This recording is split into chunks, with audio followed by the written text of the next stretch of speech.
ഇന്ന് നമ്മൾ ഏറ്റവും അധികം ചർച്ച ചെയ്ത ഒരു വാർത്തയുടെ ഹെഡിങ് ആണ് നിങ്ങളിപ്പോൾ കാണുന്നത്.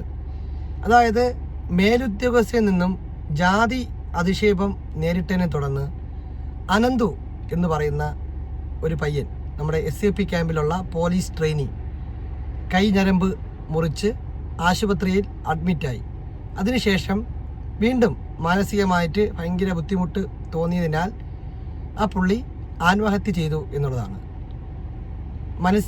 നമ്മുടെ മനുഷ്യൻ്റെ മനസ്സാക്ഷിയെ തന്നെ ഞെട്ടിക്കുന്ന തരത്തിലുള്ള വാർത്തകളാണ് പുറത്തു വന്നുകൊണ്ടിരിക്കുന്നത്.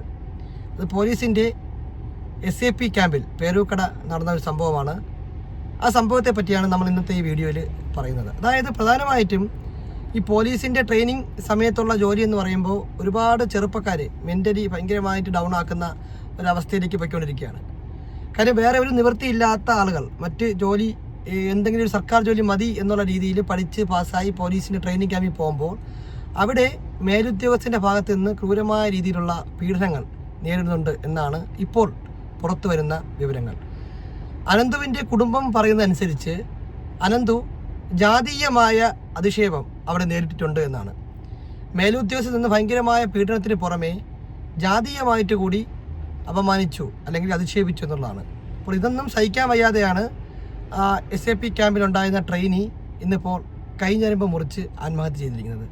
വാർത്തയുടെ വിശദാംശങ്ങൾ പരിശോധിച്ച് കഴിഞ്ഞാൽ നമുക്ക് മനസ്സിലാവുന്ന ഒരു പ്രധാനപ്പെട്ട കാര്യം എന്ന് പറഞ്ഞു കഴിഞ്ഞാൽ ഒരുപാട് തവണ, ഇതൊരു തവണ മാത്രമല്ല, ഒരുപാട് തവണ നമ്മുടെ ഈ ആനന്ദ് എന്ന് പറയുന്ന ചെറുപ്പക്കാരന് പോലീസുകാരിൽ നിന്നും ദുരനുഭവം നേരിട്ടിട്ടുണ്ട്. ഒരുപാട് തവണ ജാതീയമായിട്ടുള്ള പല രീതിയിലുള്ള അധിക്ഷേപം. ഈ കുടുംബം പറയുന്ന കാര്യം ഇന്നലെ വിളിച്ചപ്പോൾ പോലും ആനന്ദ് ഇക്കാര്യം പറഞ്ഞു എന്നാണ്. അതായത് മേലുദ്യോഗസ്ഥൻ തന്നെ ജാതീയമായി അധിക്ഷേപിച്ചു എന്ന് ഇന്നലെ കുടുംബത്തിലുള്ള ആൾക്കാരെ വിളിച്ചപ്പോൾ പോലും ഈ ആനന്ദ് മരിച്ച ചെറുപ്പക്കാരൻ പറഞ്ഞു എന്നാണ് പറയുന്നത്. അത് മാത്രമല്ല, ഈ ഹവിൽദാർ തസ്തികയിലുള്ള ബിബിൻ എന്ന് പറയുന്ന ആളുടെ ഭാഗത്ത് നിന്ന് ആനന്ദിന് മോശമായ അനുഭവം ഉണ്ടായി എന്നും പറയുന്നുണ്ട്. ആനന്ദിൻ്റെ കയ്യിൽ മുറിവുണ്ടായതിൽ സംശയമുണ്ടെന്നും ഈ കുടുംബം വ്യക്തമാക്കി. അപ്പോൾ ഇതെല്ലാം വിരൽ ചൂടുന്നത് യാതൊരു രീതിയിലുള്ള മാനുഷിക പരിഗണന പോലും ഇല്ലാതെ ഈ പറയുന്ന പോലീസുകാർ ട്രെയിനികളായിട്ട് വരുന്ന കുട്ടികളോട് പെരുമാറുന്നുണ്ട് എന്നുള്ളതാണ്. അപ്പോൾ അതിൻ്റെ ഫലമായിട്ടാണല്ലോ ഇപ്പോൾ ഇത്തരത്തിലുള്ളൊരു ആത്മഹത്യ. അല്ലെങ്കിൽ ഇപ്പോൾ എന്താണ് പ്രശ്നം? ഇപ്പോൾ ഇന്നലെ തന്നെ ഞാൻ മനസ്സിലാക്കിയതാണ്, വാർത്തയിലൊക്കെ വന്ന കാര്യമാണ്. അതായത് ഇദ്ദേഹം ആദ്യം കൈ മുറിച്ചു. ഇത്തരം അധിക്ഷേപം സഹിക്കാൻ വയ്യാതെ ഇദ്ദേഹം കൈ മുറിച്ച് ആശുപത്രിയിലായി. ഇദ്ദേഹത്തെ അവിടെയുള്ള മുതിർന്ന പോലീസ് ഉദ്യോഗസ്ഥർ പോയി സന്ദർശിക്കുന്നുണ്ട്. ആശുപത്രിയിൽ പോയി സന്ദർശിച്ച് കാര്യങ്ങളൊക്കെ ചോദിച്ച് മനസ്സിലാക്കിയിട്ടുണ്ട്. എന്നിട്ട് വീണ്ടും ഇന്ന് അദ്ദേഹം ആത്മഹത്യ ചെയ്യുകയാണ്. അതായത് തുടർച്ചയായിട്ട് ഇദ്ദേഹം ഒരിക്കൽ 2 കൈയിലെയും ഞരമ്പ് മുറിച്ചു. 2 കൈയിലെയും ഞരമ്പ് മുറിച്ച് എനിക്ക് തോന്നുന്നു ശുചിമുറിയിൽ വെച്ചാണ് ചെയ്യുന്നത്. അപ്പോൾ തന്നെ കൂടെയുള്ള ആൾക്കാരെല്ലാം കണ്ട് ഇദ്ദേഹത്തെ ആശുപത്രിയാക്കുന്നുണ്ട്.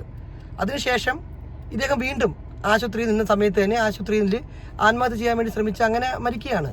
അപ്പോൾ ഇത്തരത്തിൽ ഇതാരാണ് ഇതിനുള്ള ഒരു കാരണക്കാർ, ആരാണ് കുറ്റക്കാർ?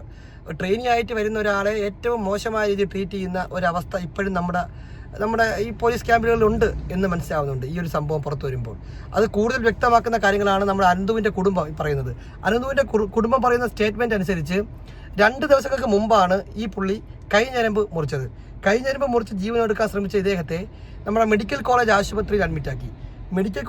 ആശുപത്രിയിൽ അഡ്മിറ്റാക്കി ആരോഗ്യസ്ഥിതി മെച്ചപ്പെട്ടതിനെ തുടർന്ന് വീണ്ടും ക്യാമ്പിലേക്ക് മാറ്റിയ സാഹചര്യത്തിൽ വിശ്രമത്തിൽ തുടരുന്ന ആ ഒരു പശ്ചാത്തലത്തിലാണ് ഇദ്ദേഹത്തെ വീണ്ടും മരിച്ച നിലയിൽ കണ്ടെത്തിയത്. അതും സൂയിസൈഡാണ്.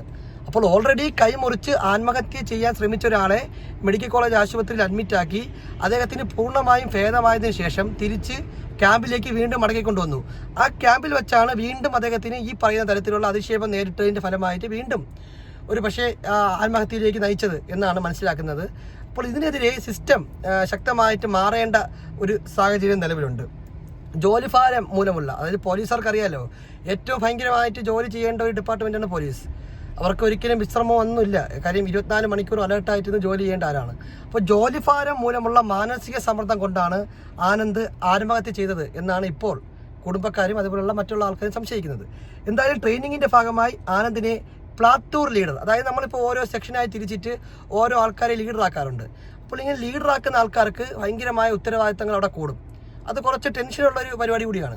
അപ്പോൾ ഇത്തരത്തിലുള്ള ലീഡറാക്കുമ്പോൾ ആ ലീഡറിൻ്റെ ആ ജോലി ചെയ്യേണ്ടതിൻ്റെ ഒരു സമ്മർദ്ദം കൊണ്ടാണ്, ജോലി സമ്മർദ്ദം മൂലമാണ് അദ്ദേഹം ആത്മഹത്യ ചെയ്തതെന്നാണ് ഇപ്പോൾ പുറത്തു വരുന്ന വിവരം.